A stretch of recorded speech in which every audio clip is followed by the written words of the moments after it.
ഡൽഹി നിയമസഭാ തെരഞ്ഞെടുപ്പിലെ പരാജയത്തിന് പിന്നാലെ തിരക്കിട്ട ചർച്ചകളുമായി ആം ആദ്മി പാർട്ടി. മുഖ്യമന്ത്രി അതിഷി രാജി സമർപ്പിച്ചു. തുടർ നീക്കങ്ങളും പ്രതിപക്ഷ നേതാവിനെ തിരഞ്ഞെടുക്കാനും പാർട്ടി പ്രത്യേക യോഗം ചേരും.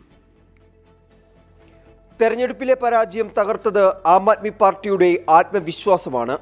പാർട്ടിയുടെ നിലനിൽപ്പിന് കൂടുതൽ കരുത്ത് കാട്ടേണ്ടതായുണ്ട്. നിയമസഭയിൽ പ്രതിപക്ഷ സ്ഥാനത്ത് ആം ആദ്മി പാർട്ടി എത്തുമ്പോഴും പാർട്ടിയുടെ മുഖം അരവിന്ദ് കെജ്രിവാൾ സഭയ്ക്ക് പുറത്താണ്. ശക്തനായ പ്രതിപക്ഷ നേതാവിനെ കണ്ടെത്തുകയാണ് പാർട്ടിയുടെ മുന്നിലുള്ള പ്രതിസന്ധി. ജയിച്ചവരിൽ അതിഷിയും ഗോപാൽ റായുമാണ് മുൻനിര നേതാക്കൾ. ഇതിനായി ഭൂരിപക്ഷം നേതാക്കളുടെ അഭിപ്രായം തേടാൻ ആം ആദ്മി പാർട്ടി പ്രത്യേക യോഗം ചേരും. അഴിമതി ആരോപണങ്ങളിൽ അരവിന്ദ് കെജ്രിവാൾ ഉൾപ്പെടെയുള്ള മുതിർന്ന നേതാക്കൾ നേരിടുന്ന അന്വേഷണത്തിലും പാർട്ടിക്ക് ആശങ്കയുണ്ട്. കേസുകളിൽ നേതാക്കൾക്ക് ഒരിക്കൽ കൂടി ജയിലിൽ പോകേണ്ടി വന്നാൽ പാർട്ടിയുടെ ഭാവി തുലാസിലാകും. ഡൽഹി തിരിച്ചുപിടിക്കാൻ ജനവിശ്വാസം വീണ്ടെടുക്കലാണ് പാർട്ടിയുടെ മുൻപിലുള്ള ആദ്യ കടമ്പ.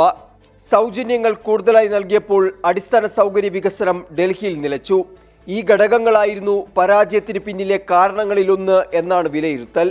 നിലവിൽ കയ്യിലുള്ള കോർപ്പറേഷൻ ഭരണത്തിലൂടെ നഷ്ടപ്പെട്ടതെല്ലാം തിരികെ പിടിക്കാനാണ് ആം ആദ്മി പാർട്ടിയുടെ പദ്ധതി. കോൺഗ്രസ് നേതാവ് രാഹുൽ ഗാന്ധി ഉൾപ്പെടെയുള്ള നേതാക്കൾ കേജ്രിവാളിനെതിരെ പ്രചാരണത്തിൽ ആരോപണമുന്നയിച്ചത് ആം ആദ്മി പാർട്ടിക്ക് ഇന്ത്യ മുന്നണിയോടുള്ള എതിർപ്പിന് കാരണമായി. ഇന്ത്യ മുന്നണിയിൽ തുടരേണ്ടതുണ്ടോ എന്നതും ആം ആദ്മി പാർട്ടി പരിശോധിക്കും. ആർ അച്യുതൻ, 24 ഡൽഹി.